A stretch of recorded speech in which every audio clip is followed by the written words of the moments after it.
Siapa yang tidak naik kereta kehidupan akan tertinggal. Teknologi tidak bisa diberhentikan. Teknologi terus berjalan. Siapa yang ikut teknologi, ikuti zaman. Tapi yang tidak, tertinggal zaman. Jangan menyesal sampai kalau tertinggal kehidupan. Dan jangan mengeluh kalau sampai tertinggal kehidupan. Kalau kita ingin hidup di lingkungan harimau, harus jadi harimau. Kalau kita hidup di lingkungan banteng, harus jadi banteng. Maka ada mati men. Ya kalau saya hidup di Arab, jadi orang Arab men. Jangan maksa nasi kabuli aja, gak ada jualan sana. Mau ndak mau ikut makannya orang Arab, baru hidup sampean. Jangan dipaksakan apa nasi kuning, mana nasi kuning mati saja. Zamannya berubah. Kita santri orang Islam harus berubah juga. Semangatnya harus berubah juga. Didukung oleh beliau habaib, doanya beliau, doanya aja. Suruh diam aja sudah. Kita yang hanom-hanom bergerak di depan. Punya rezeki beliau dibantu. Nah, insya Allah ketika ini ada kerjasama. Horizontal itu adalah gini Pak ya. Manusia itu ada dua ya. Ada yang geraknya horizontal, vertikal. Horizontal namanya ikhtiar usaha. Vertikal itu doa. Rumah itu terdiri daripada dua, horizontal, vertikal, horizontal, vertikal, horizontal, vertikal. Jadilah rumah ini musola. Kalau jadi musola, maka tidak akan hujan, tidak kehujanan, dingin tidak kedinginan, panas tidak kepanasan. Anda harus bagi tugas, yang bagian doa ada, bagian ikhtiar usaha ada. Jangan semuanya, nggak bisa orang jalan dua itu dibagi dua tubuhnya. Bagi tugas. Mata pun nggak bisa satu, dua. Telinga nggak bisa satu, dua. Lubang hidung nggak bisa satu, dua. Begitu guys. Makanya hal-hal demikian ini, mari saya berharap coba Ben berpikir keterangan saya tadi. Saya ulangi lagi kata-kata yang penting buat pemikiran pian, bahwa hidup ini Bapak Ibu saya hormati seperti kereta. Kereta kehidupan itu berjalan terus. Siapa yang mau ikut berarti sampai naik di zamannya. Sampai tertinggal sudah nggak akan bisa sampai ke tujuan. Maka ikuti. Saya punya cita-cita 4 tadi, yaitu seorang Islam itu tapi akhirnya jadi pejuang Islam, wajib diamal dengan trainer, entrepreneur dan dengan intelektual. Ini diambil wa anfus dengan kitab klasik dan asma dari kitab kuasa. Coba siapa yang salah? Ada orang kesurupan datang ke kiai, kiainya nggak bisa aku. Akhirnya orang itu tulak ke dukun. 5 dukun bisa ngobati, berguru ke dukun. Siapa yang salah? Siapa yang salah? Kiainya tadi. Harus ada yang bisa, kiai-kiai tadi itu mengatasi ini. Kan bingung orang awam. Gimana guru katanya? Ya minimal ada di kampung 1 barang. 1. Kalau ada apa? Serahkan sidin supaya nggak bingung masyarakat. 1 barang. Tapi iblis nggak tinggal diam juga Pak. Makanya orang kalau mondok godanya besar.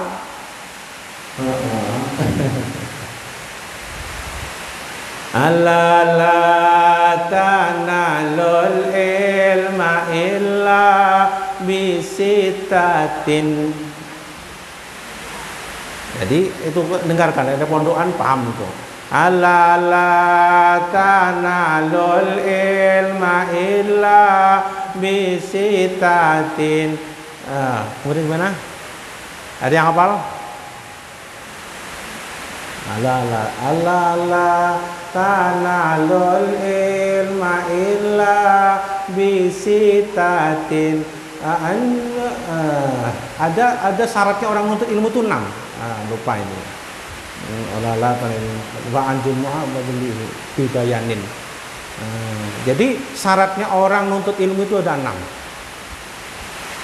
Zukain wa hirsin wa stibarin wa bulghatin wa irsadi ustazin wa tuni zamanin. Jadi syaratnya orang nuntut ilmu itu ada 6. Cukain itu adalah cerdas. Cerdas itu dari makanan halal. Kalau makanan halal dia cerdas. Kemudian wahirisin, dengan makan halal dia akan sungguh-sungguh. Kemudian wastibarin, ini harus sobar. Sobar seperti sampai sabar, istiqomah ngaji. Biasanya setan itu kalau hendak mengaji ini penyakitnya koler. Malas koler. Apalagi hujan, buat alasan sudah. Ampun maaf guru, hujan ya. Hantunya kayak itu. Karena misinya iblis itu menguli kita. Kalau orang itu pintar, kali dibunguli. Maka ketika hendak mengaji, jurus apa saja akan dikeluarkan. Manusia itu ada 2 Pak, ketika diciptakan ada yang kanan ini malaikat, yang satu jin, namanya jin korin. Kalau ternyata kita itu mengaji, jin korinnya ditampari iblis. 5 ditampari, dimasukkan di lautan. Jadi pun sampai hendak menampar jin, tolak bacaannya. Jin pen ditamparinya. Kenapa? Karena godaan yang lebih besar, musuh yang paling besar iblis itu orang mengaji. Karena musuh sudah ngaji, pintar, ngalih, dibunguli. Itulah. Makanya macam-macam jurusnya. Yang memalas, yang macam-macam. Dan mengaji itu apa yang saya hormati, pada waktu Nabi masih hidup melihat iblis hendak masuk masjid, hendak ada. Namanya Nabi melihat iblis. Ditegur, iblis kenapa kamu hendak masuk raja jadi? Tuna hendak menggoda sahabat sampai yang bungul itu sembahyang. Tapi ada Sayyidina Umar goreng teh. Takut aku menggoda bangun, dibenarkan aku didoai kebakar aku. Nah, jadi timbullah hadis naumu alim afdalu min ibadati jahlin, min ibadati jahlin. Tidurnya orang alim lebih utama ketimbang ibadahnya orang bungul. Ini asbabun nuzul hadisnya. Makanya pian menjadi orang alim mengaji, wah macam-macam jurus, macam-macam tingkah. Dan sebenarnya Bapak-bapak Ibu yang saya hormati, mengaji itu tidak wajib pahamnya. Mengaji itu wajib datangnya. Seperti orang saruan, behaul, sampai itu kalau diundang sekampung behaul, sampai itu tidak wajib tahlilnya, datangnya. Limbah sampean datang duduk, kata umpat tahlil, main HP pulang. 5 piring dibagi dapat kada? Dapat kada? Nah, ini yang mengaji nih. Karena umpat mengaji main HP, 5 dibagi dapat kada? Dapat kada? Jadi orang mengaji ini yang penting datangnya, kada pahamnya, sama pahalanya. Cuma bedanya yang guring pemimpin, yang mendengarkan paham, itu aja bedanya. Mun pahalanya sama, pukul rata. Makanya ujar anak pondokan tabarukan. Aku hendak tabarukan di guru Sen mengaji, pahamlah semalam, kada paham. Apa ikam guringnya kok bener. Tapi dapat barokah. Apalagi datang, apalagi paham, waduh untung bener. Jin pian ditampari sama iblis.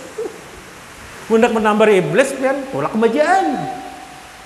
Nah, Masya Allah Bapak Ibu yang saya hormati, dibuktikan oleh guru Husain masih Pandirabah.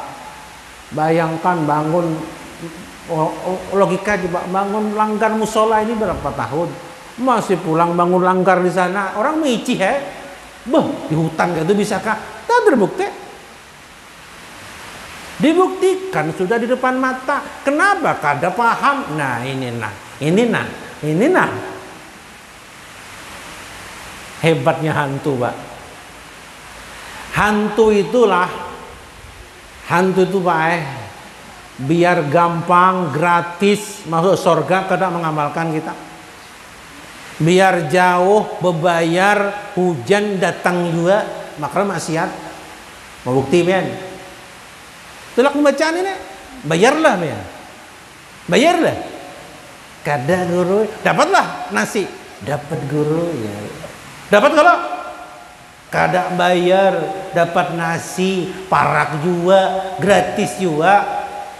Banyak yang datang, pian termasuk hebat. Amin. Pilihan pian, amin. Pada amin kenapa pian? Bayangkan dekat dari masjid kada turun juga. Kita naik mobil sepeda motor baca astagfirullah sholawat dapat pahala, tapi muntung mandam aja. Hebatnya hantu Pak.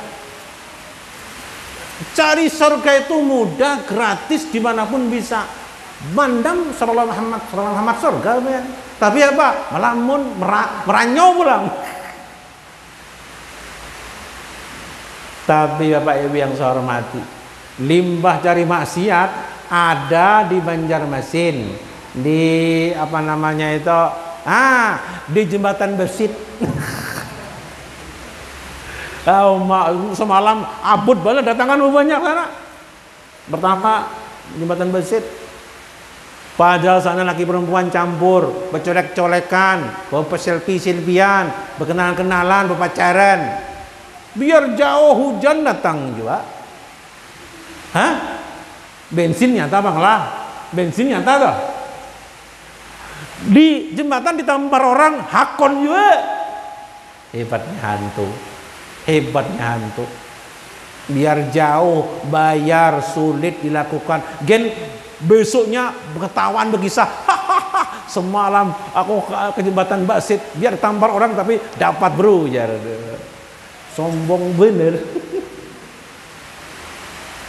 Limbah mengaji kadang-kadang, semalam aku menyesal mengaji, boleh hujan, basah amma kojar. Ini menyesal juga. Astagfirullah. Makanya marilah kita berpikir. Kalau malam hari Pak, sampean senang kopi, siapkan kopi. Dan senang merokok, siapkan rokok. Habis gitu, nggak usah butuh, nggak usah duduk aja pian, berpikir. Lah, bujur juga ajar guru-guru itu. Kita ini surga parak, karena mau mengamalkan, aku salah bener. Bujur juga mau jadi salawat aku sallallahu Muhammad. Ini mandam terus, berpikir. Bujur juga lah, semalam aku sakit, limbah 4 pembacaan, ekonomi pina nyaman. Alhamdulillah 4 pembacaan. Banyak ilmu yang aku dapat. Bari karena tahun lalu aku ini alhamdulillah paham. Nah, man tafakkara sa'atan khairu min ibadati sabina sanatan. Barang siapa berpikir 1 jam yang demikian itu, minum kopi sama berokok Marlboro, wah nyaman banget. Beng. Itu kayak ibadah sunnah 70 tahun ya. Siangnya puasa, malamnya tahajud, ngopi aja kan. Muncul juga lah. Itu ibadah paling nikmat. Berpikir, limbah itu ada perubahan dalam hidup. Juga bungul banar aku selama ini. Buktinya aku berhimmat cari duit, kadang mengaji, kadang sembahyang, malah ada sugih, ada banyak hutang pulang. Bini diambil orang pulang. Nah, limbah aku 4 pembacaan gurusen setahun aja. Kawan nukar ini itu nyaman sudah. Kawan umroh sudah, presiden, untung bener aku. Nah, mau aku koler berarti aku salah. Nah, bagus. Insyaallah. Jadi pengajian malam ini untuk itu dulu lah. Selama ini kadang-kadang persepsi orang itu salah. Persepsi orang salah. Saya sangat ngepen sama Gus Baha, karena logikanya masuk. Sekarang sampai saya ulangi lagi, kalau ada santri, ada kiai miskin, banyak utang, banyak masalah, siapa yang ingin jadi kiai? Ayo, cuma kiainya tajir, kiainya mobilnya harat, wah kayak Pak Guru amalannya, mondok, siap. Nah, kalau santri kita sukses semua, digitalnya baik, kemudian intelektualnya baik, baca kitabnya baik, kemudian bisa nolong orang lewat doa-doanya. Saya kira nggak ada santri yang sengsara itu. Masanya gini Pak, saya terakhir kasihan Sidin, saudara saya nih, walaupun beliau garing, duduk nggak enak, demi cinta sama Syekh Abdul Qadir duduk sama saya, insya Allah. Gini, terakhir saya tanya, orang mengaji itu setiap pondok ini salah, yang terjadi salah. Kalau mengaji itu sebenarnya satu pondok aja sampai bisa baca kitab, lainnya tabarukan. Sebentar gitu. Abah Sekumpul tuh ngajinya di Guru Seman Mulia, bisa baca kitab, baru yang lainnya tabarukan aja, tumas-tumas. Nah, setiap pondok itu punya bumbu. Kalau orang masak bumbu, contoh gini aja, kalau di Banjarbaru ada namanya mie ayam subur, terkenal tuh, dasar nyaman banget. Mie ayam subur itu bumbunya 6 Pak, bumbunya 6. Kemudian siapa yang mau berguru sama mie ayam subur harus mondok 6 tahun, karena setiap tahun diberi bumbu 1. Yang terjadi, dia mondok di subur sudah 1 tahun, dia ampe, dia coba dapat bumbu uyah aja, paham nggak? Musuh pintar paham dong. Akhirnya membuat mie ayam di kampungnya uyah aja, payu lah. Mame orang jual yang nukar mame. Inilah santri pian mondok omanya di Dalwa itu saranya 7 tahun, bumbunya Dalwa 7 tahun, 1 tahun ampe dapat uyah aja pian. Tapi gayanya wah kayak santri itu Bang. Jubahnya yang 300.000 di Al-Zahra, keren bener. Tapi setahun di Dalwa dapat uyah aja. Makanya masin di ruang kampung, bikin masin aja. Juru imam masin, suruh khutbah masin, ceramah masin, iya uyah aja. Cerdas paham benda. Yang kedua ada yang mondok 2 tahun, iya dapat uyah sama micin aja, reoiko.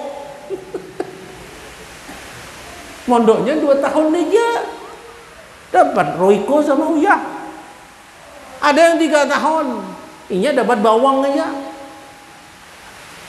Kurang satu aja bakso, kurang asin, kadang nyaman. Apalagi bumbunya cuma 1. Inilah yang terjadi kekanakan sekarang. Mondok di sana belum tuntung pindah, mondok di sana belum tuntung pindah. Kalau di pondok saya 7 tahun, 6 tahun, 1 tahun pengabdian. Siapa yang mendirikan, sudah mondok di situ, lulus di situ, mendirikan majelis sama seperti pondok yang asal. Kalau sampean berguru sama mie ayam bakso, bumbunya 7 tadi ya, rasanya persis mie ayam bakso subur. Lah kalau kurang 1 nggak sama, yang bikin nggak payu di masyarakat. Sehingga santri sekarang banyak pengangguran. Makanya kalau punya anak, kalau mondok suruh istikharah dulu, yang mantap selesaikan mondok 1 itu, baru yang lainnya sudah tinggal cari tabarukan aja. Yang bener gitu. Saya dulu mondok di kampung saya, namanya ke pondoknya itu namanya Zidul Ma'ad nggak salah. Saya bisa baca kitab, baru mondok ke lain-lainnya gampang aja, nggak lama-lama. Sudah bisa baca kitab, tinggal minta ijazah doa. Nah kemudian minta ijazah doa, selesai. Ini nggak ada mulai pulang jurmiyah di sini, sana jurmiyah pulang, jurmiyah mulai 5 tahun jurmiyah aja. Nah ini kadang-kadang mau bertakon sama ahlinya, sehingga itu salah fatalnya di sini masyarakat. Akhirnya pondok santri-santri pondok pesantren gayanya aja, casingnya aja. Tapi yang parah apa Pak?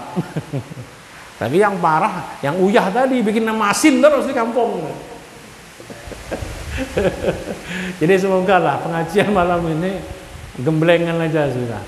Mari kita sudah makom ubat, manakibnya dibaca selembar. Mun kada kawak pian rekaman. Kalau saya mimpin direkam, atau sampai banyak itu di YouTube itu Jubairul Ma'ani dari pusat ada, pengen download sambil dengarkan. Kalau pengen punya mobil setel sambil dengarkan mobil, atau sampai punya handset dengarkan itu. Nah itu sangat memberi manfaat untuk kehidupan kita yang masya Allah sekarang fitnahnya banyak. Kalau pengen nggak dekat-dekat ulama tadi itu kuncinya dua tadi. Jadi guru bepingkut serupan guru, mun bepingkut masih jangan ada masih, ada masih pian, teguh guru juga. Al-Fatihah. Doa bila.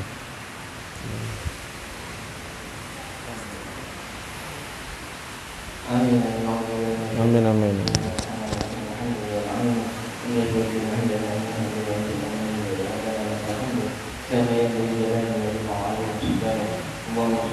Amin amin amin. Amin. Amin. Amin. Amin. Amin. Amin amin. Amin. Amin. Amin amin. Saleh. Allah saleh. Allah saleh. Allah saleh. Allah saleh.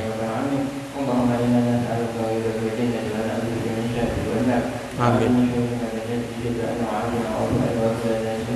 Amin. Amin amin amin. Amin. Amin.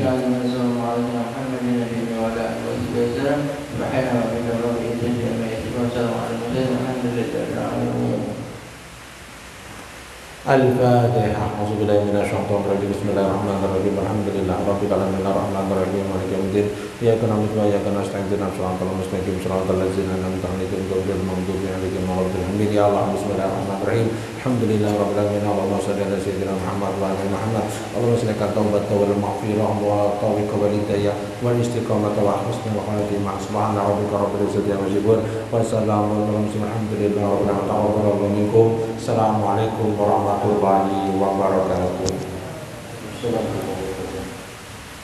Dengan berakhirnya pembacaan doa tadi, maka saya akan menjawab ini malam. Mudah-mudahan kita bacaan dapat menginspirasi daripada pengajian pada malam ini dan dapat kita harapkan dalam kehidupan sehari-hari.